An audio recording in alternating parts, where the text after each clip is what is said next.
Hello everybody, welcome back to the channel. I am frankly FM84. Big thank you for coming back, joining me on another video right here on the YouTube channel. If you've been with me for the past couple of days, you'd have seen we have undertook the Celtic Rebuild Challenge. We are up in Glasgow. We are managing Celtic. In the first episode, we showed you around the club. In yesterday's episode, we closed out the winter transfer window and we showed you how we had got on in the first half of the season. As I said, today we're going to be showing you how the first season is finished. Tomorrow's episode, we're going to be showing you the new players that arrive at the club for season 2. But let's not jump ahead of ourselves. Let's jump into today's episode, and we can already see on the screen there is a little bit of a spoiler. We have now jumped forward to the 1st of June 2022, which means that that first season is complete.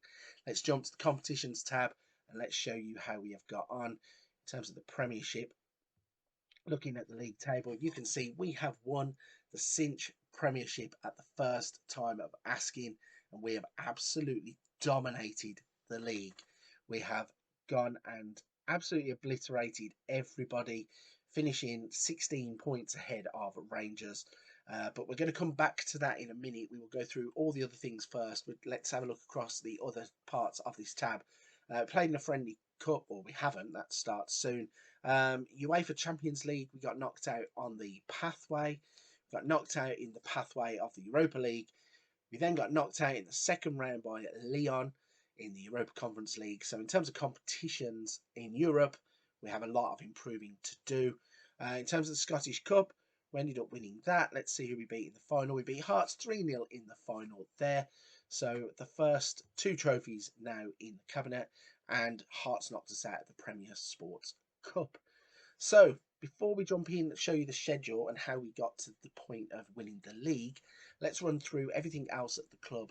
So finances now in the coffers, there is £52.8 million. I think there might be a bit more money to come, but it gives us a transfer budget to work with in season 2 of £13.3 million. Wage budget is £548,017. We are spending £484,000. So there's a decent amount of money there to both buy players and give players wages. I think there will be players that leave the club as well, so there'll be a bit of a bigger gap that forms to give us the money to give to new signings. I think the club is run very, very well, so we are okay for that. In terms of the club vision then, let's go through that. So the club culture, they want to strive to make progress on and off the pitch. I think we are doing that. I think once we get back into European competition and have a bit of success there, I think that will improve. 5-year plan, work within the wage budget. We're on course. Sign players to sell for a profit. We are doing that, but inadvertently. I mean, we're signing all these young players with great potential, but it means that somewhere down the line, they're probably going to want to move on to a bigger club. Hopefully we can grow the club quickly enough to keep those kinds of players, but I think we'll be doing that sooner rather than later. Spend the original transfer budget we did. Minimum 2-year contracts now for first team players. So obviously when we're signing like a 22-year-old, not going to want to give him a 2-year contract. I want to give him a 4 or 5-year contract to tie him down for his best years. So obviously we will achieve that. So for the end of next season now, they want us to qualify for the UEFA Champions League through the Premiership, which is a bit strange considering they wanted to win it. But we'll do that. We'll just qualify, no problem. They want us to reach the group stage as a minimum in the Champions League. So hopefully with the players we are going to sign, the players already at the club, we are going to be able to achieve that.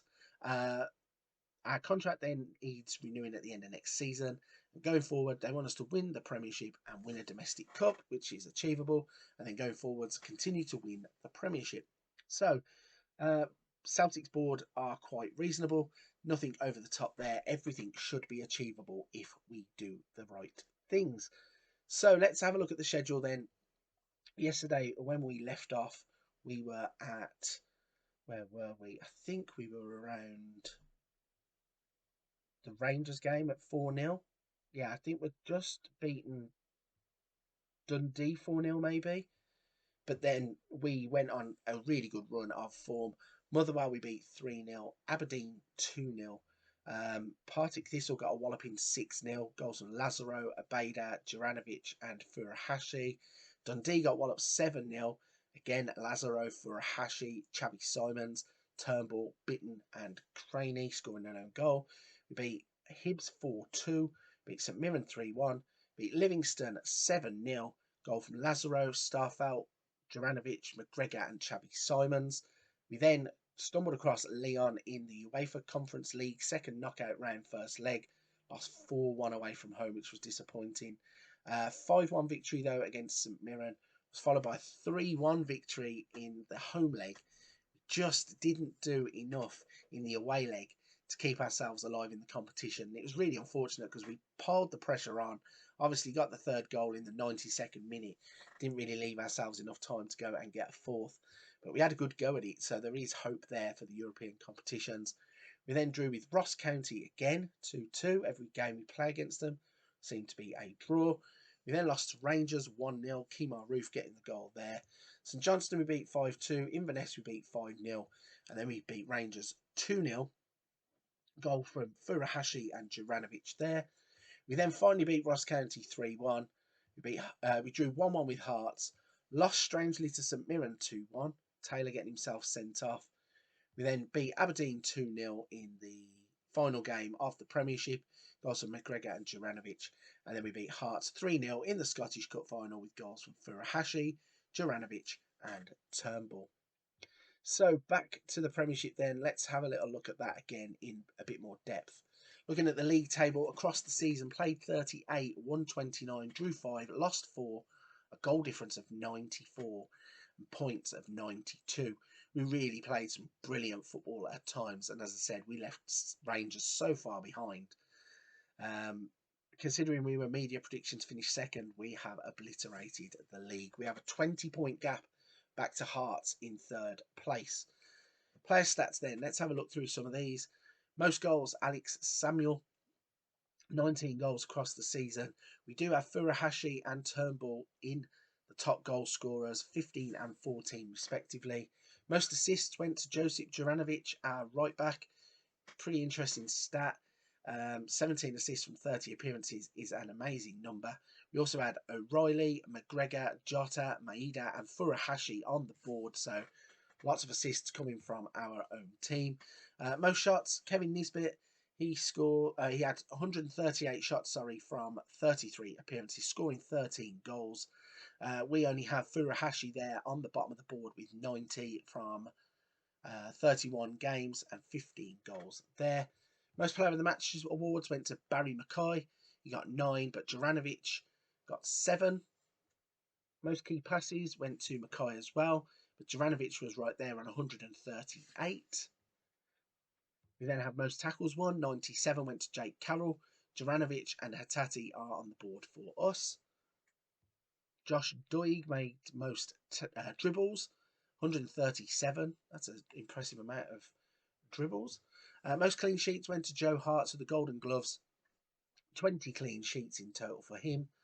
Fewest conceded.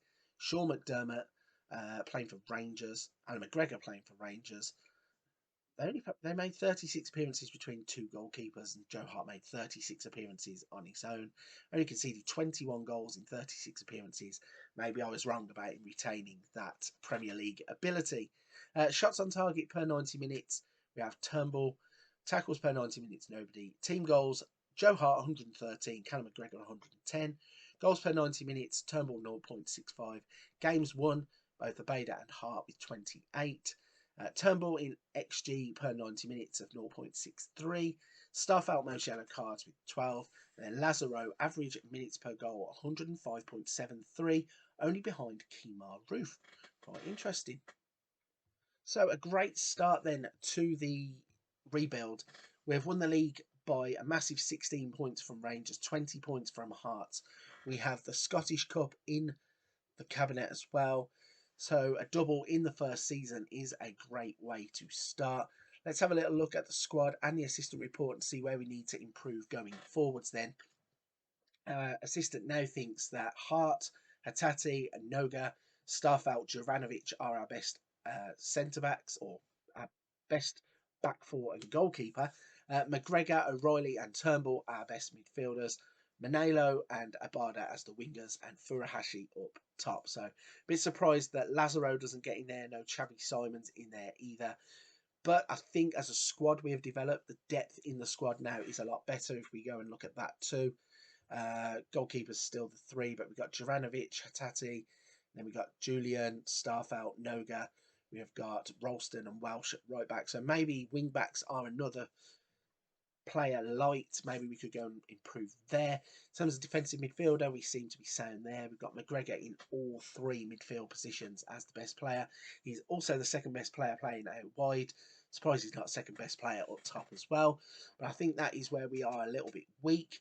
Not too sure why Lazaro doesn't appear on any of those, because he's actually scoring goals in the league and causing defences all kinds of trouble, whether it coming in from the wings or playing up top. So then, that is the first season in the books. We have won the Scottish Premiership. In tomorrow's episode, we're going to push forwards to the end of the summer transfer window. So around the 3rd of September, there's going to be a lot of players coming into the club. I think there'll be a lot of players leave the club too. We're going to look in season 2 to try and progress and kick on. Maybe sign players for squad depth and also 1 or 2 outstanding players to complement what we already have. So then, if you're at this point of the video, you're still listening to me ramble on, firstly, a big thank you. I really do appreciate it. If you could also hit that like and subscribe button, I'd appreciate that too. It really does help when people do interact with the channel, whether it be a thumb up, whether it be a subscribe, or whether it be a comment in the box down below. Either or all three is good. But for this one, I'm going to wrap it there. Please go check another video out on the channel. There are tactics, there are Wonder Kids, there are other Let's Plays, there are rebuilds. Little something for everybody right here on the channel. But for this one, I'm going to wrap it there and I will catch you soon.